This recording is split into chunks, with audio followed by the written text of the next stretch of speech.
Hey everybody, what's up and welcome back to today's video guys. And today guys, I'm going to go ahead and be showing you how to go ahead and integrate WooCommerce with SiteGround.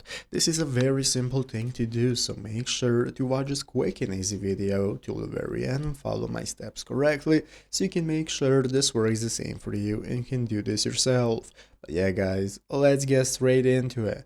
So the first thing we want to do is to go ahead and open up the official platform from where we're using WooCommerce. WordPress is the most often option that you're going to go and be using for setting up WooCommerce. Once you're in your WordPress website, right here on the left side of the screen, you can get started with opening up your plugins section from where you can get started with installing WooCommerce and all the plugins you need to create your store right here. So you can see right here on the SiteGround website, we have the tutorial on how to set up WooCommerce website that's going to show you exactly what I just told you, to go to WordPress and then install and manage your plugins and then install WooCommerce. Once you have done that and you have set up your WooCommerce store, you can get started with integrating with SiteGround. And as you can see right here, we have the powerful hosting for WooCommerce stores. So on their official website, you can get started with taking a look at the deals and the plans they have offered for WooCommerce hosting. By clicking get started now, is going to enable you to take a look at all the plans they have: the Startup, the Grow Big, and the Go Geek. So you can go and take a look at all the features you have right here and choose which one is the one you want to use for your hosting and then select it right here. Once you have selected it on your WordPress website and WooCommerce store you have set up,